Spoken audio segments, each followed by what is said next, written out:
Do you trust the water when it goes quiet? Not calm, not still. Quiet. The kind of quiet where sound doesn't echo the way it should.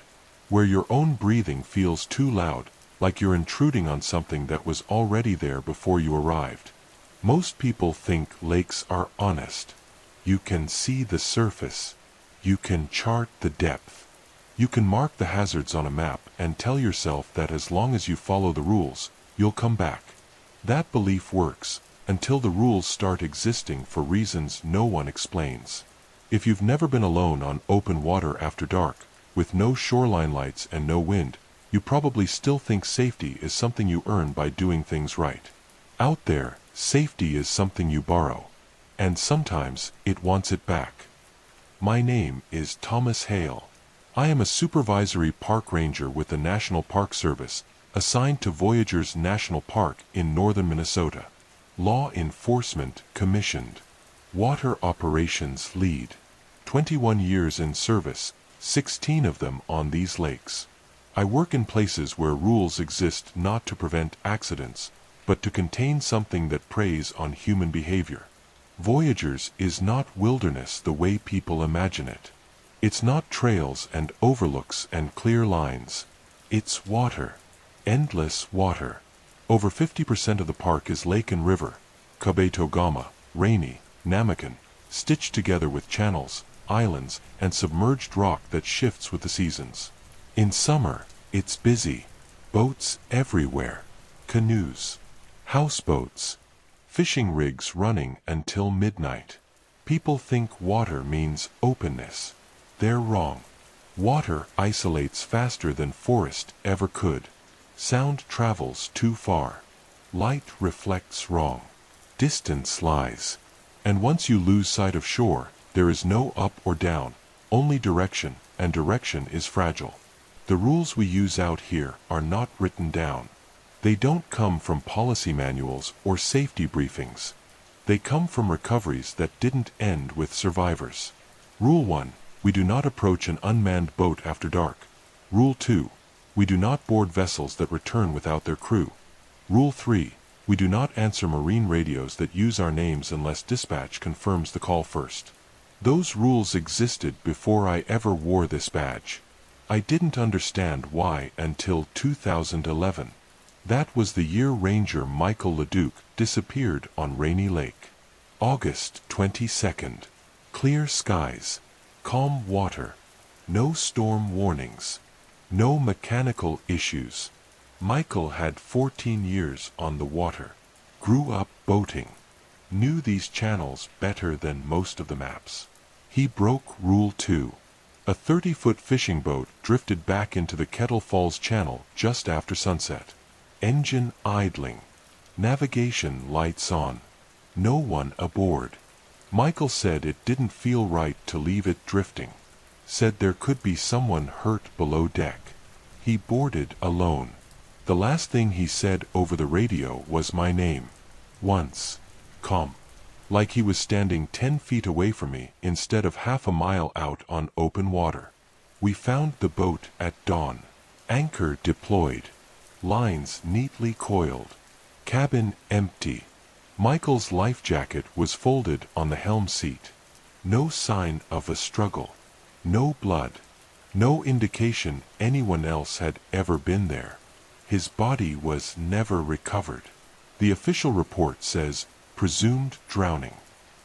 No one on water operations uses that phrase anymore. By the time I took over as supervisor, we had stopped counting how many boats returned unmanned. Not because the number was high, because counting made it feel predictable. Voyageurs has over 900 islands. Some are big enough for campsites and cabins. Some are nothing but rock and trees barely above the surface. Between them are channels that change depth without warning. Cold water below warm layers. Currents that don't follow wind. People disappear here the same way they do anywhere else. But sometimes the boats come back. The first one I personally logged was in 2014. A rented pontoon. Family of 4. Parents and 2 kids, ages 9 and 11. They were supposed to return by dusk. They didn't. We launched a search at first light. Grid pattern. Air support. Shore teams. At 6:17, the pontoon drifted into the Rainy Lake Visitor Center dock under its own power. Keys in the ignition. Cooler restocked. Life jackets neatly stacked by size. No people. Their bodies were recovered over the next 3 weeks. One at a time. All in different locations. None near the boat. The youngest child was found with his shoes tied. That matters out here. After that, we added Rule 4. Rule 4, if a boat returns without its occupants, we secure it from shore and wait for daylight. We do not board. We do not search the interior. We do not call out. Compassion kills faster than storms. The thing on the water learned that before we did. In 2018, I was part of the response to a call that never officially happened. A private cabin owner on Namakan Lake contacted dispatch after midnight. Said he could hear someone knocking on his dock. Said it sounded like someone in the water, asking for help. Dispatch logged it as animal disturbance. We all knew better. The caller used my name when he begged them to send someone. Said I'd helped him last summer with a fuel issue. I hadn't. We told him to stay inside. Lights on. Doors locked. No response. He went out anyway. We found him in the morning at the end of his dock. Kneeling. Hands in the water. Hypothermia had already set in. He survived. His wife didn't. She was found later that week, floating face up near an island 5 miles away. She had been asleep when he went outside. That was a violation driven by compassion. It always is. Rule 5 came from that night. Rule 5, if you hear someone calling for help from the water after dark, you wait for daylight. No exceptions. The thing doesn't rush. It waits until the rules feel cruel. The summer of 2020 broke us. Pandemic year. Staffing shortages. Record visitation. People escaping cities to be safe on the water. We had 3 unmanned boats return in 1 week. One was a guide boat from a local outfitter. The guide was a friend of mine. Name was Eric Morrow. We trained together. Eric's boat came back slow. Deliberate. Like it was being steered, even though no one was at the helm. His radio was still on. He was still keyed. The channel carried breathing. Slow. Even. Too steady to belong to someone panicking in cold water. Dispatch wanted us to board immediately. I refused. That refusal cost Eric's family closure. They still send me Christmas cards. That's the burden the rules leave you with. We recovered Eric's body 8 days later near a submerged reef. No trauma. No water in the lungs. The medical examiner couldn't explain that. He stopped trying after a while. By then, the informal rules had grown. Rule 6. We never approach unmanned vessels alone.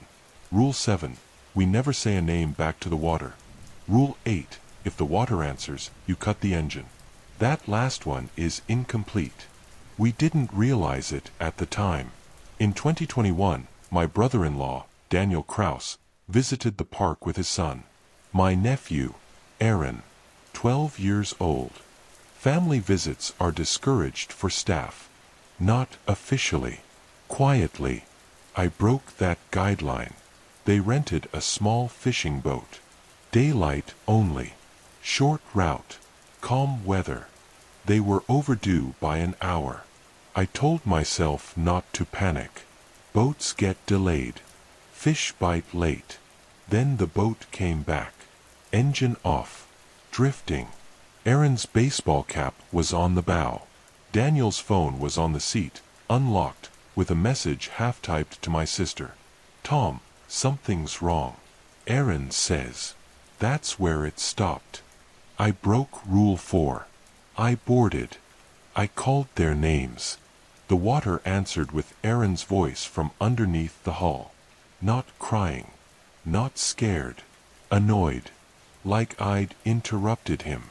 I don't remember leaving the boat. I remember being on shore with other rangers holding my shoulders. Daniel was never found. Aaron was recovered 3 days later, alive, clinging to a buoy near the Canadian border. He doesn't speak anymore. He writes numbers instead. Repeats them. Counts things no one else sees.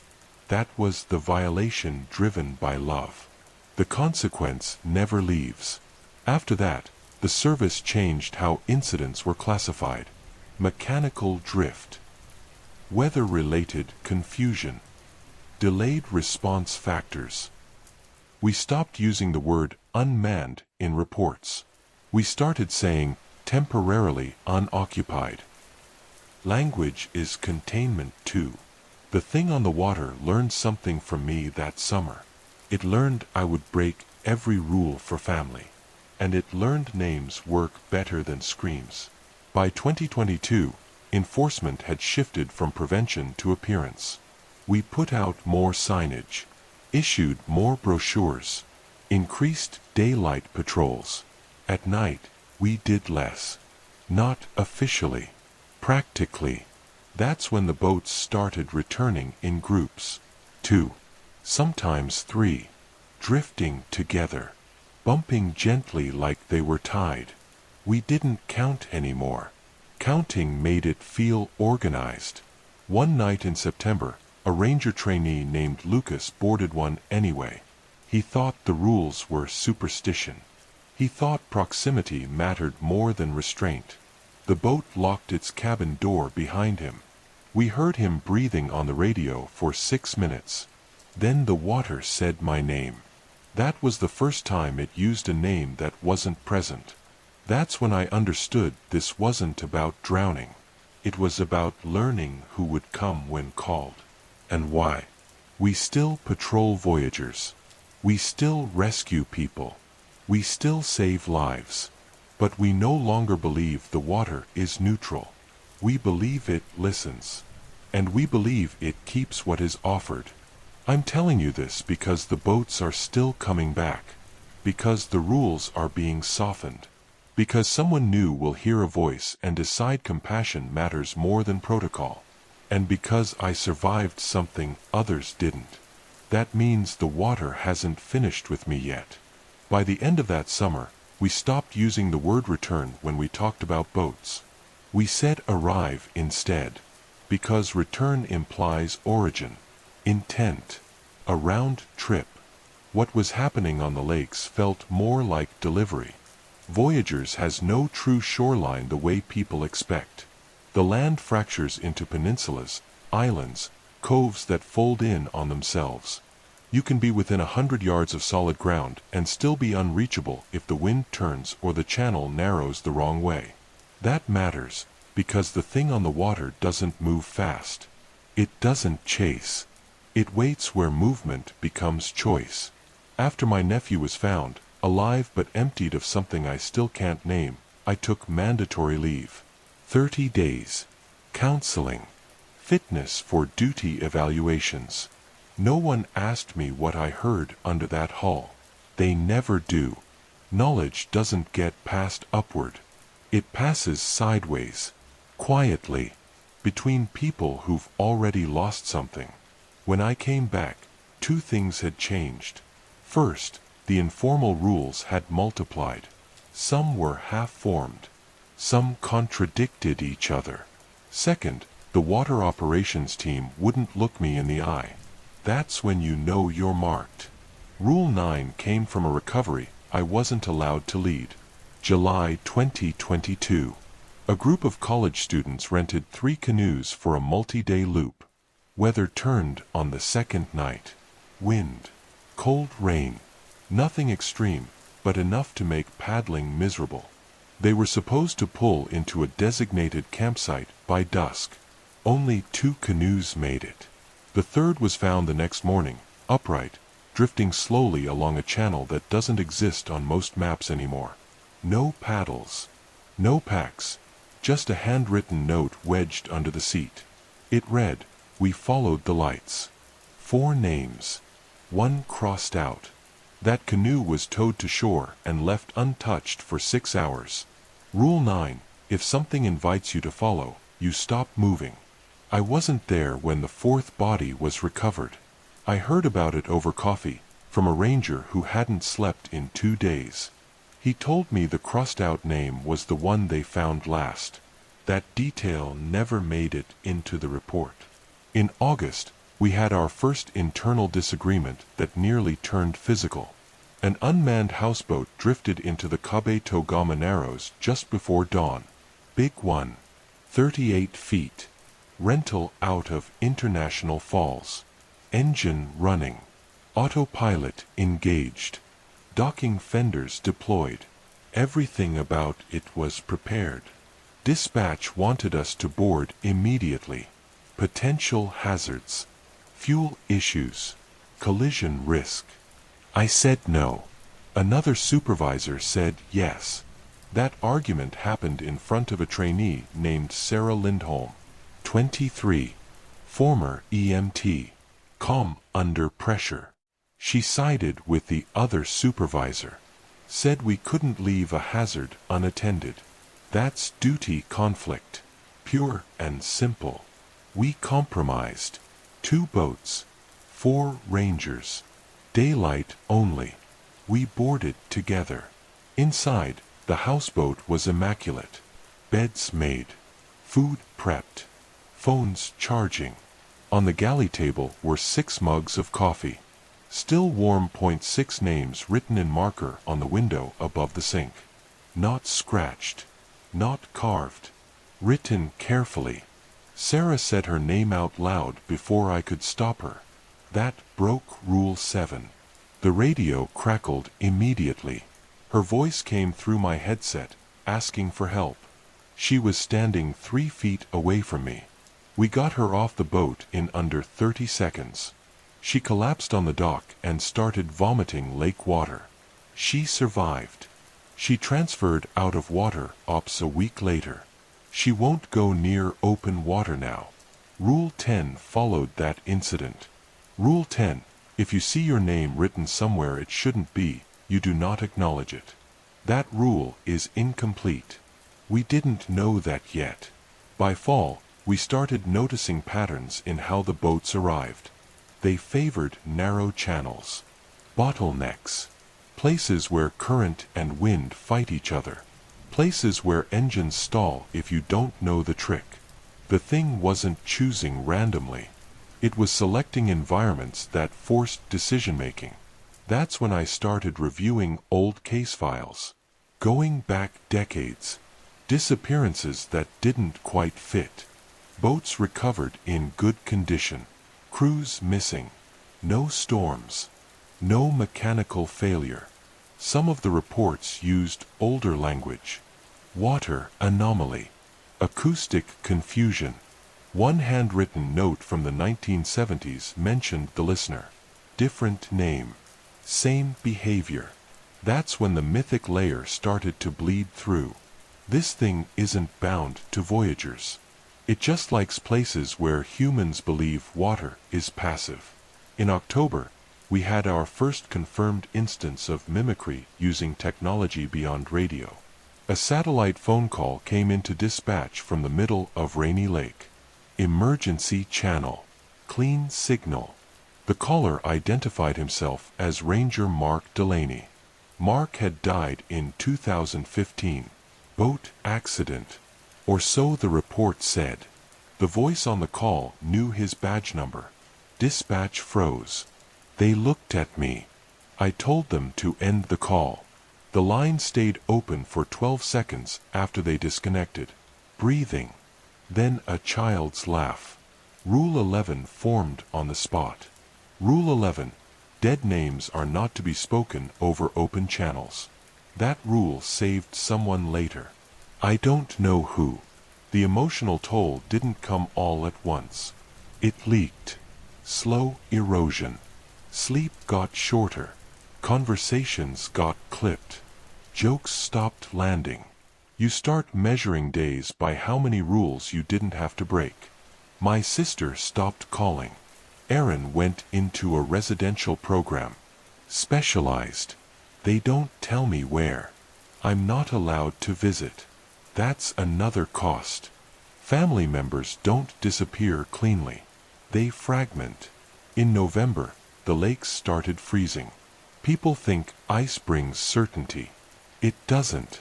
It just changes the rules. Rule 12 came from a snowmobile recovery. 2 fishermen went out after first freeze. Early.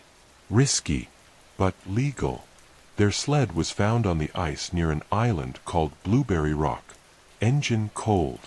Tracks leading in a wide circle. Then stopping.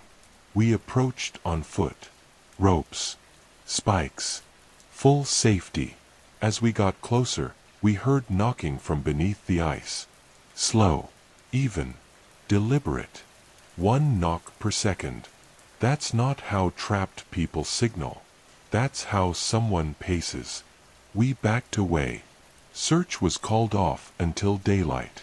By morning, the knocking had moved. It followed the shoreline. Both men were found weeks later, on land, miles apart. Neither had signs of hypothermia. Rule 12. If something knocks from below, you do not answer. That winter, we lost a dispatcher. Not on the water. At home. Name was Ellen Ruiz. 15 years behind the console. Knew every ranger by voice. She took a late-night call from a boater claiming to be stranded on thin ice. The caller used her nickname. One only her father had used. She stayed on the line longer than protocol allowed. She died of a stroke before help arrived. Her last recorded call ended with her saying, "I hear you." That one didn't get a rule. Some losses just get buried. By spring 2023, enforcement fatigue had set in. Staffing was down. Budget reviews ongoing. Pressure to reopen routes early. We were told to prioritize visitor experience. That phrase should terrify you. Rule 13 came from a violation. I almost committed myself. Early May. Fog thick enough to erase islands. An unmanned canoe drifted into a launch area near Ash River. Single paddle inside. Child-sized life jacket. I stood on the dock for 5 full minutes. I could hear breathing from the fog. I didn't step forward. That was the first time restraint felt like cowardice. Rule 13. Wanting to help does not mean you should. The canoe drifted away on its own. We found the child alive 2 days later, clinging to a beaver lodge. He said a man in the water told him not to get out of the boat. That detail unsettled everyone.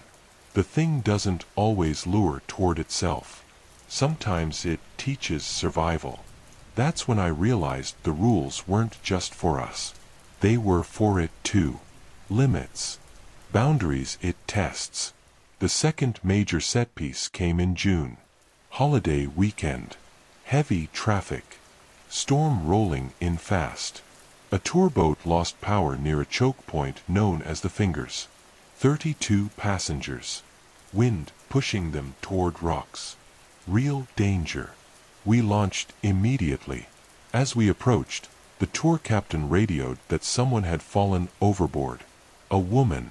He gave her name. That name belonged to my sister. That's the violation driven by emotional attachment. I froze. Long enough for another ranger to take the helm. He ignored the call. Focused on the boat, we secured all passengers. No one had fallen overboard. The captain couldn't explain the transmission. My sister was at home. Alive. But the water learned something. It learned escalation works. That night, 3 unmanned boats arrived within an hour. All from different lakes. All drifting towards staffed docks. That's systemic failure. Not collapse. Overload. We can't be everywhere. We can only choose where not to go. By midsummer, New rangers stopped asking why certain responses took longer. Normalization had set in. That's the most dangerous phase. Because once horror becomes routine, mistakes become policy. I started documenting everything privately. Times, names, conditions.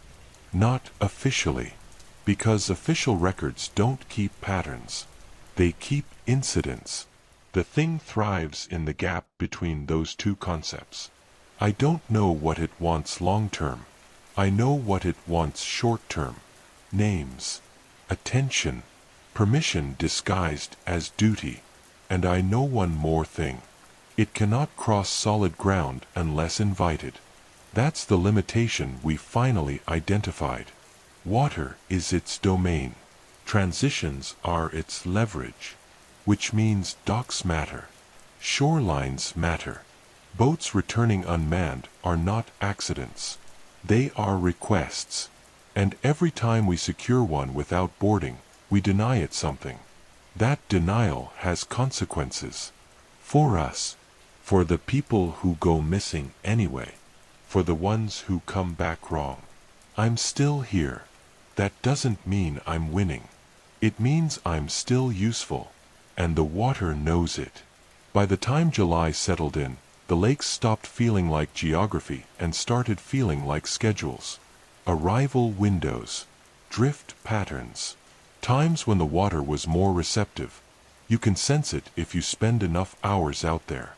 Not consciously. It shows up as hesitation. A pause before you start the engine.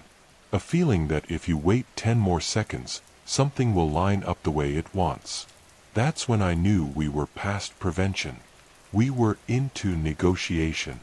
The service doesn't have language for that. So they framed it as seasonal variance. Visitor density. Weather volatility. The same words that always get used when no one wants to admit behavior has entered the system. Rule 14 came from a mistake that didn't look like one at first. A maintenance crew reported an aluminum skiff tied to a buoy near Sandpoint. No registration number. No damage. Motor trimmed perfectly. Standard protocol is to tow and log. But the buoy was wrong. It had been removed the previous year after a storm. I told them to leave it. Another ranger, Ben Hollis, argued we couldn't ignore navigational hazards. Ben had 12 years in. 2 kids. By the book. Duty conflict again. We voted. 3-2. We towed the skiff. When it reached shore, the hull rang. Hollow. Like knocking on a door you already know won't open. Inside were 4 life vests. All adult. All dry. And a 5th one folded neatly beneath the console. Child-sized. No child had been reported missing. Yet. Rule 14, if the water presents more safety equipment than occupants, do not intervene. That rule cost us later. Because rules learned too late don't feel like wisdom. They feel like guilt with instructions. The emotional collapse phase doesn't announce itself. It seeps. I stopped answering calls from my sister. Let them go to voicemail. Not because I didn't love her. Because every time her name appeared on my phone, my chest tightened in a way that made thinking dangerous. That's how it exploits attachment. Not by forcing choice. By eroding your ability to make one. In August, we lost our first seasonal hire. Name was Lucas Morrow. 19. College kid. Environmental sciences. He was assigned to dock patrol. Low risk. Daylight only. Rule 5 applies to seasonals. They don't board anything alone. Lucas followed the rule. Until a pontoon bumped gently against the dock during a thunderstorm. No engine noise. Just drift. A family's shoes were lined up on deck. 4 pairs. One set smaller than the others. Lucas called it in. Waited. The rain got heavier. The boat kept tapping the dock. Soft. Persistent. He told dispatch he could hear someone coughing under the canopy. That's compassion-driven violation number 1. He stepped onto the pontoon to secure it. The coughing stopped. Lucas screamed once. Not loud. Short. The pontoon drifted away 10 minutes later. Empty. We never found Lucas. His parents still send emails asking if we've made progress. The answer is no. Officially. Rule 15 came from that. Rule 15, if the water gives you time to decide, it is not being kind. After Lucas, morale cracked. People stopped volunteering for extra shifts. Transfers increased. Those who stayed stopped socializing. Isolation is efficient. It makes witnesses rare. And the thing needs fewer of them now. The next high-impact incident involved children. It always does. A summer camp canoe group went out near Namakan Lake. Supervised. Radios. Safety briefing. They followed all posted regulations. They did not know the informal ones. At 1440, their lead counselor radioed that one canoe had fallen behind.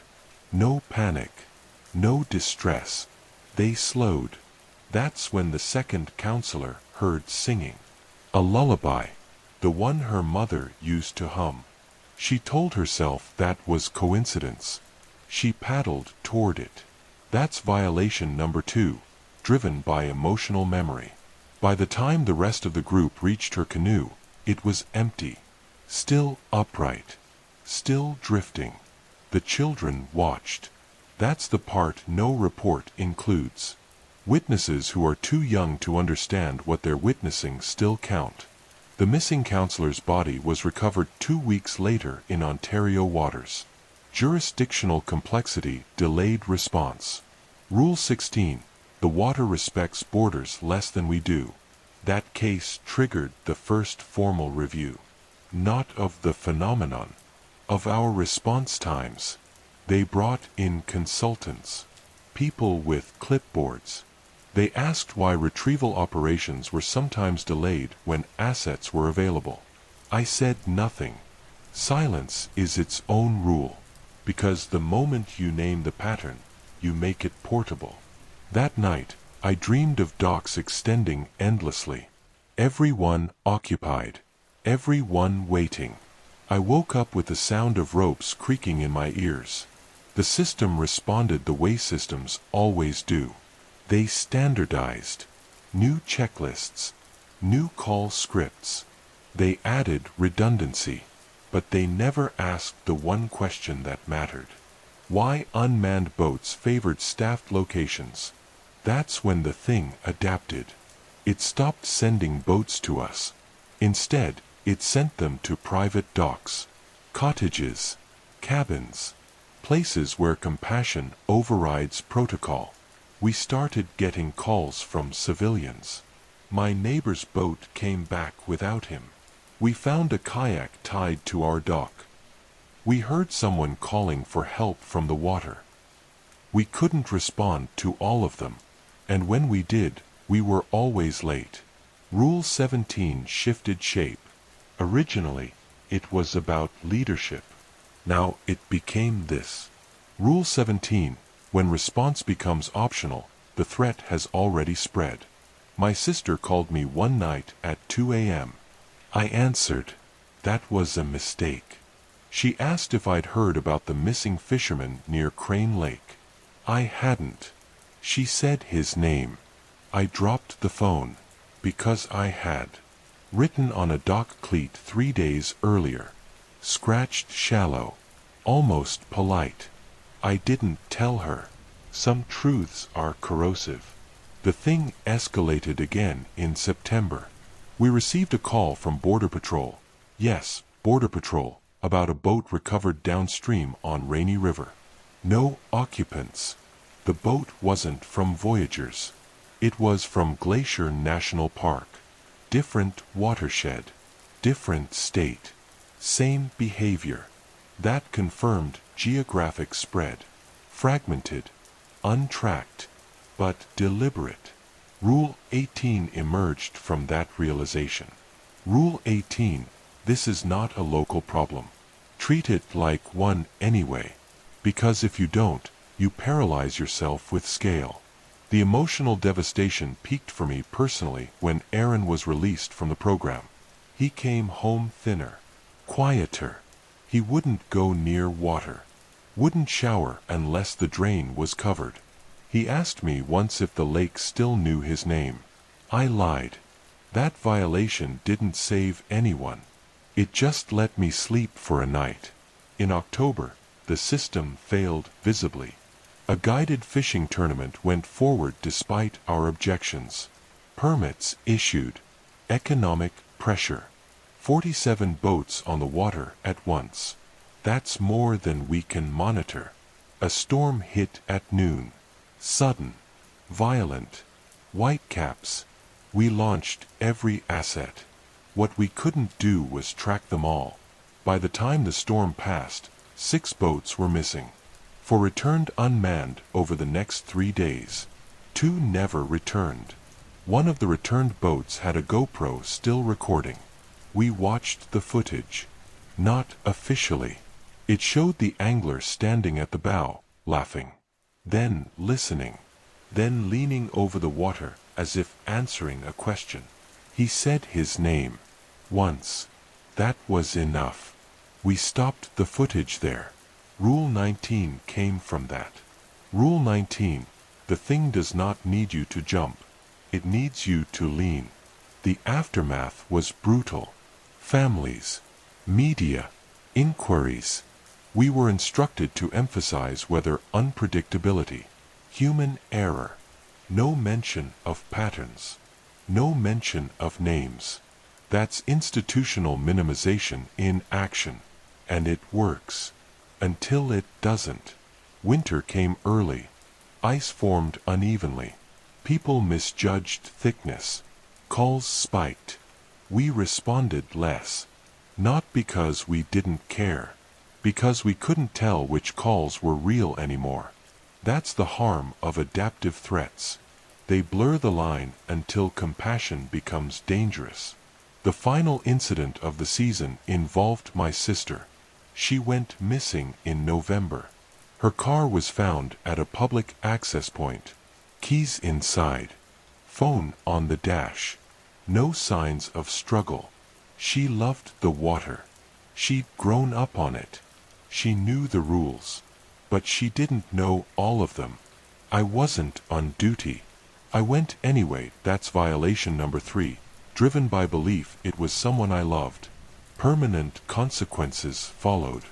I found her scarf tied to a dock post. Carefully. Like a marker. I didn't board anything. I didn't call out. I stood on shore and listened. I heard her voice. Not asking for help. Telling me she was okay. Telling me she'd figured it out. Telling me to come closer so she could explain. I didn't. That's why I'm alive. They never found her body. They never will. Rule 20 came from that night. Rule 20, when the water speaks kindly, it is lying by omission. Winter shut operations down gradually. Ice locked the lakes. Silence settled. But silence doesn't mean absence. It means waiting. The system declared the season closed. Budgets reset. Metrics cleared. The count of unmanned boats was never finalized. We stopped counting because numbers suggest limits. And there aren't any we can rely on. I started sleeping with the radio off. That felt like betrayal. But listening without the ability to act is its own form of permission. By the time spring came again, I was different. Quieter. More careful. Less certain that surviving meant doing the right thing. The thing on the water knows my name. It learned it from me. From my sister. From every time someone said it because they believed being known meant being safe.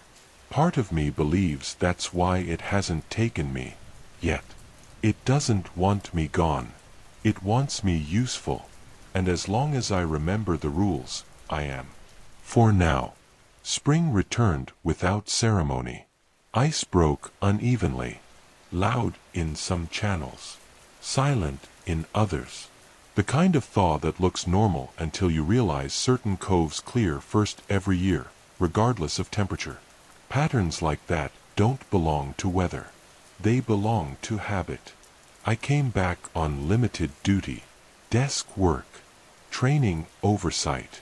No solo water patrols. On paper, it was for my health. In practice, it was containment. Rule 21 emerged quietly, the way most of the important ones do. Rule 21. When you are removed from the water but kept in the system, you are being preserved. Preserved isn't protected. It means useful later. The new season started with fewer boats, fewer rangers, and more private operators filling the gaps. Kayak tours, fishing guides, resort shuttles. People who didn't answer to us the way they used to. Jurisdiction fractures when budgets do. The thing noticed immediately. The first unmanned arrival of the year came in late April. A fiberglass fishing boat, nose pressed gently into reeds on a private shoreline. No dock. No marker. The homeowner called it in because the boat radio was still playing music. A song from the 1990s. The same song my sister used to play when we were kids. I didn't go. I sent 2 others. That decision saved me and cost someone else. They found the boat clean, dry, fuel tank half full, anchor deployed but not set. On the deck was a tackle box with compartments labeled in marker. Each compartment had a name, not the owner's. Local names. People who lived along that shoreline. Rule 22 came from that. Rule 22. When the water starts mapping communities, escalation is already underway. That incident didn't make the news. It was categorized as a derelict vessel with suspicious contents. Suspicious is a word people use when they don't want to say intentional. Training became my primary responsibility after that. New hires, lateral transfers, seasonal staff. I taught them navigation, safety, procedure, and, quietly, the unofficial rules. I never presented them as superstition. I framed them as operational anomalies. People accept anomalies. They resist myths. Rule 23 formed in the classroom. Rule 23. The rules must be taught as habits, not explanations. Because explanations invite debate. Habits save lives. By May, we started seeing something new. Not just boats returning unmanned. Boats arriving with too many people. Overcapacity. Standing room only. Everyone quiet. Eyes unfocused. Like they'd all been listening to the same thing and hadn't decided yet whether to repeat it. One pontoon docked at a resort marina with 9 people aboard. Capacity 6. The marina staff asked if anyone needed help. No one answered. A ranger was called. He boarded. That broke 3 rules at once. The people looked at him when he spoke. All at once. He asked their names. They smiled. That ranger survived. Barely. He spent 3 days in the hospital with acute dehydration and something the doctors called stress-induced aphasia. He couldn't say his own name for a week. Rule 24 came from that. Rule 24. Do not ask for names unless you are prepared to give yours up. The thing had shifted tactics. It wasn't just isolating people anymore. It was grouping them, teaching them together. That scared me more than the disappearances. Because shared experience creates consensus. And consensus spreads faster than fear. The first clear containment failure of the season happened on Memorial Day. Holiday traffic. High water. Alcohol involved. All the usual variables. A family rented a cabin on an island accessible only by boat. Parents. 2 teenagers. one younger child. They didn't return their rental on time. We launched a search that afternoon. Weather was clear. Visibility excellent. We found the rental tied to their dock. Engine off. Keys hanging neatly on a nail. Inside the cabin, everything was intact. Food half cooked. Lights on. Phones lined up on the kitchen table. 4 of them. Face down. The youngest child was found asleep in a bunk. Alive. Unharmed. He said his parents told him to stay inside because someone was helping them with the boat. That phrase appears in multiple reports now. Helping. That's the hook. Rule 25 came from that scene. Rule 25. Help offered without urgency is never free. The parents and teenagers were never recovered. The child went to foster care. He doesn't like baths. That incident broke something internally. Not just for me. For everyone. Because it crossed a line the rules had been dancing around for years. It took an entire family and left a witness behind. The thing was no longer avoiding survivors. It was cultivating them. In June, the regional office sent down an assessment team. Risk analysts. Behavioral consultants. One retired admiral who specialized in maritime loss. They asked for data, charts, timelines, incident reports. I gave them sanitized versions. I didn't include the unofficial rules. Not yet. They spent 3 days on site. On the 4th, one of them went missing. Name was Collins. First name not relevant. He went for a walk along a shoreline trail to clear his head. His colleagues assumed he'd stepped away. By the time they realized he hadn't come back, the sun was down. We found his shoes on the dock. Side by side. Laces tucked in. His notebook was on the bench. Open to a page where he'd written a single sentence. The water waits until you look away. They called it an accident. No body. No foul play. Case closed. The assessment concluded with a recommendation to reduce ranger presence on the water and rely more heavily on automated monitoring. Cameras. Sensors. AI pattern detection. That's when I realized the system had made its choice. Rule 26 came too late to matter. Rule 26. Automation creates blind spots where judgment used to be. Because machines don't hesitate. They don't feel dread. They don't recognize when a pattern is learning them back. By July, the cameras were live. We watched more. We intervened less. Unmanned boats were flagged automatically. But boarding required human authorization. Response times increased. Not because we were slow. Because no one wanted to be the one who gave permission. That hesitation cost lives. We just didn't count them all.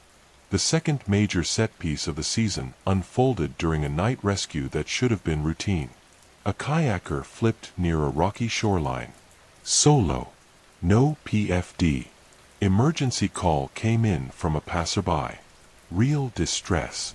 We launched. 2 boats. 4 rangers. I stayed on shore, coordinating. As they approached the location, the kayaker's phone began transmitting audio over the emergency channel. Not screams. Breathing. Steady. Too steady. One ranger reported hearing a second voice. Guiding. Calm. Telling the kayaker where to swim. The voice used the ranger's name. That ranger froze. The other took control. They pulled the kayaker out. Alive. Shaking. Hypothermic, but stable. He said the voice in the water told him he'd be okay if he listened carefully. He said it sounded like his father. That ranger resigned the next morning. No explanation. Rule 27 came from that. Rule 27. The thing will guide survival if it earns trust. That's worse than killing. Because guidance creates loyalty. The emotional erosion accelerated after that. People stopped sharing stories.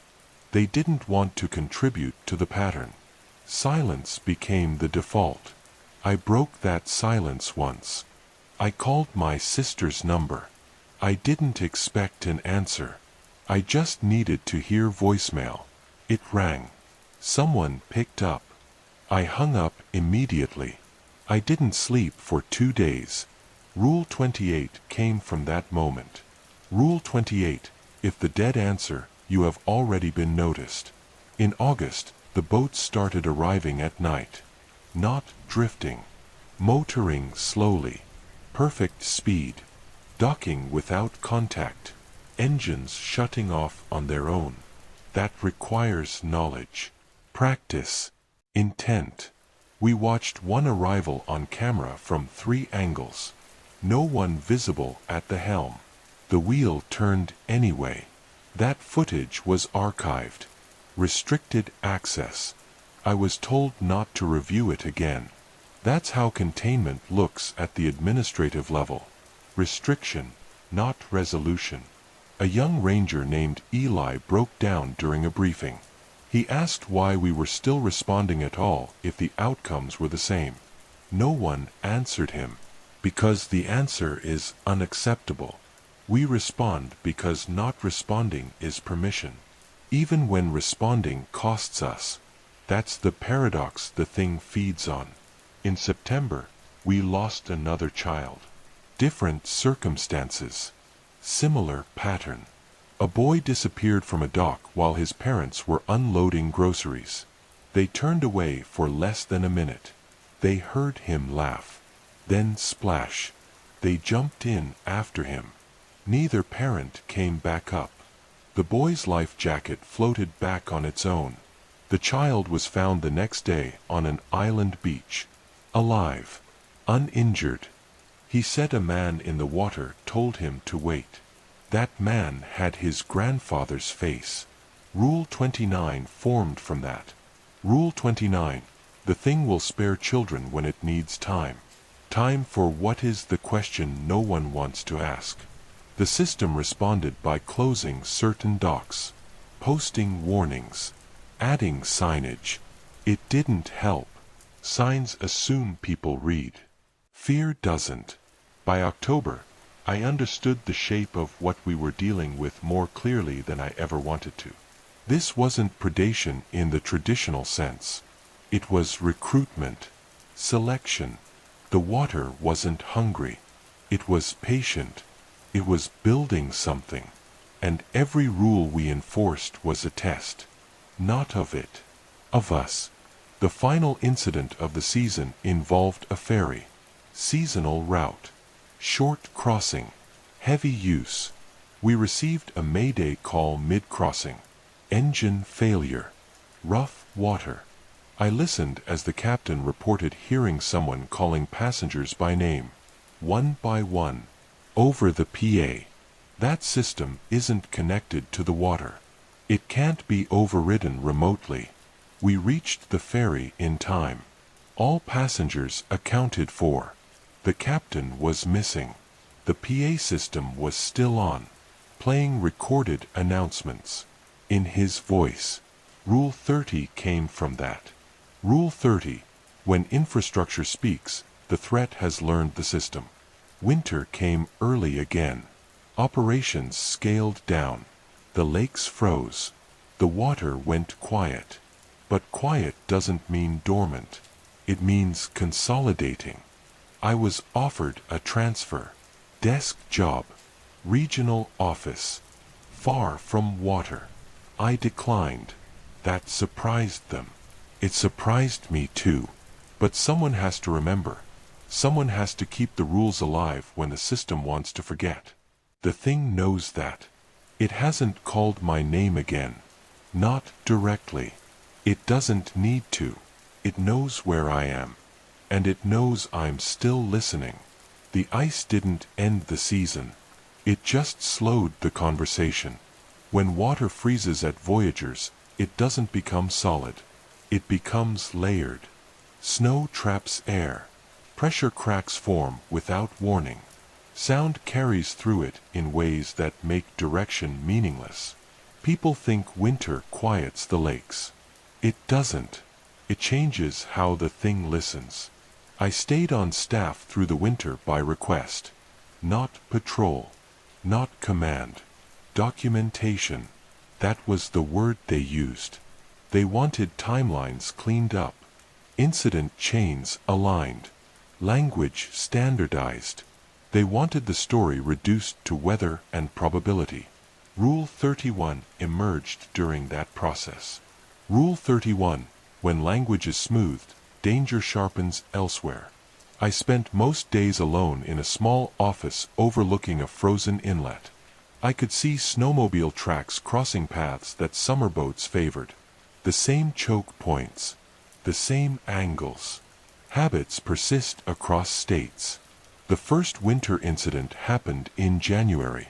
A snowmobile was found idling near an island access. No rider. No tracks leaving the area. Just a wide circle carved into the snow like someone had gone around and around trying to decide where to stop. Under the seat was a thermos. Still warm. Inside the lid, written in marker, was a list of names. Most of them belonged to people who worked seasonally in the park. Mine was last. Rule 32 came from that. Rule 32: when you are listed, you are being considered.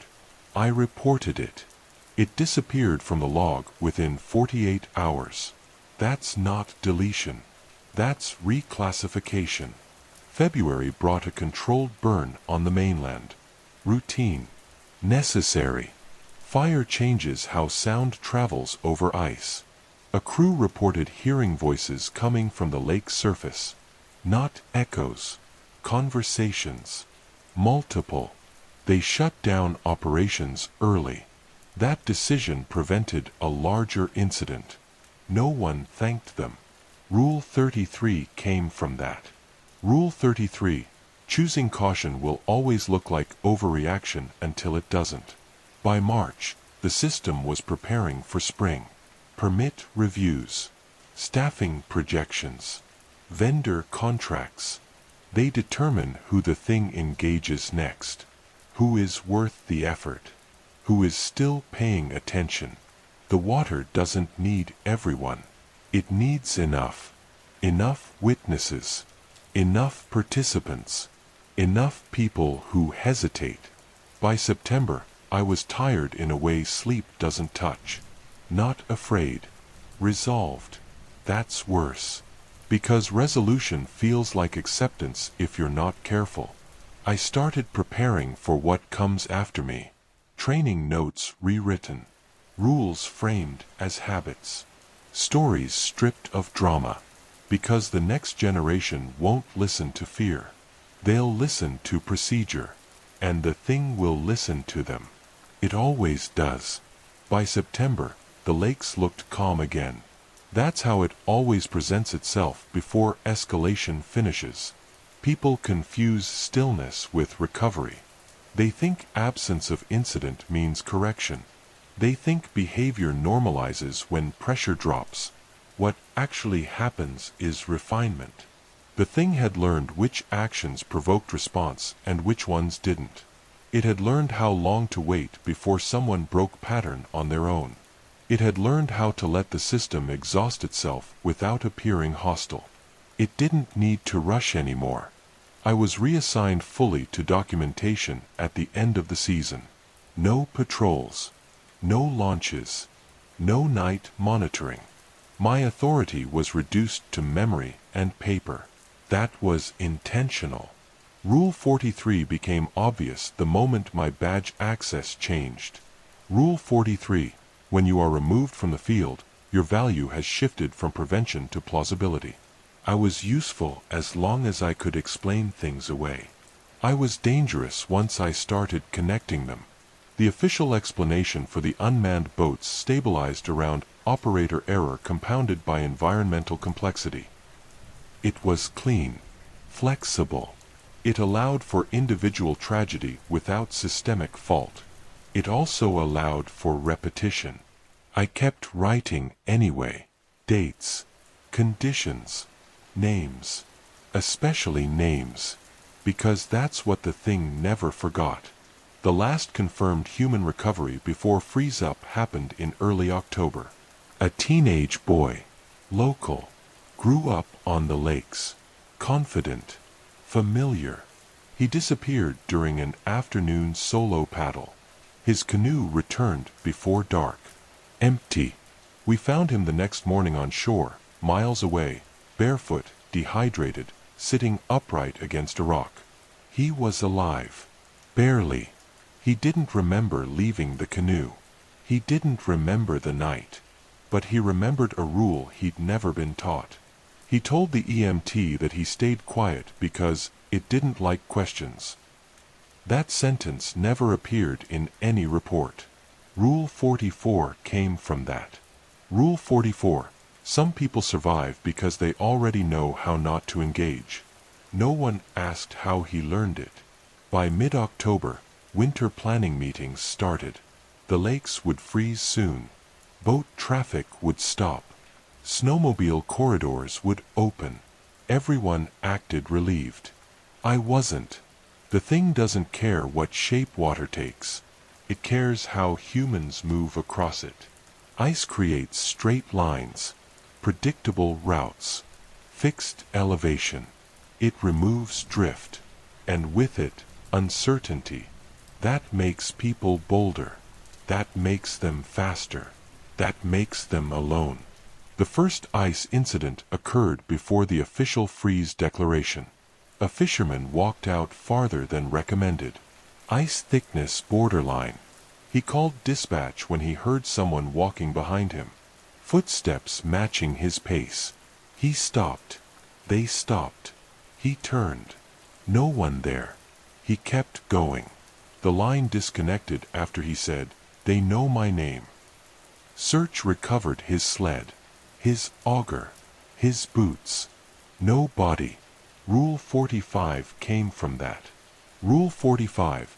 Ice removes escape before it removes trust.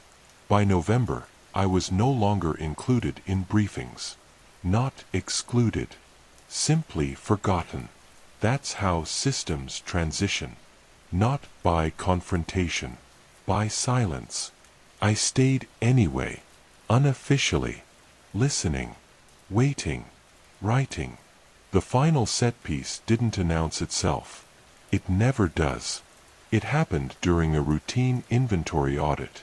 A clerical task. One of the least dramatic things we do. Boat tags were counted. Serials matched. Except one. A registration number appeared in the system without an associated owner. No fee record. No permit. Just a name field filled in. My name. I closed the file. Opened it again. Same result. No audit trail. No error flag. It wasn't an insertion. It was a correction. Rule 46 came from that moment. Rule 46. When the system recognizes you as an asset, you are already in negotiation. That night, my phone rang. No caller ID. No number. Just vibration. I didn't answer. It rang again. I didn't answer. A third time. I answered. There was no voice. Just water. Gentle. Rhythmic. Close. I hung up. The call log showed the park dispatch number. That's when I knew the last barrier had failed. The thing no longer needed field access. It had administrative reach. I took leave the next morning. Not requested. Taken. I drove north. Away from the lakes. Away from jurisdiction. Away from responsibility. That's what I told myself. The thing didn't follow immediately. It didn't need to. Absence teaches more than pursuit. Weeks passed. Then a month. I slept better than I had in years. That should have been my warning. Rule 47 came too late. Rule 47. Relief without resolution is prelude. The first report reached me through an old colleague. Not Voyageurs. A reservoir in Montana. Unmanned kayaks. Names written under seats. The same language. Different water. Then another. Ontario. Then Wisconsin. Different agencies. Same pattern.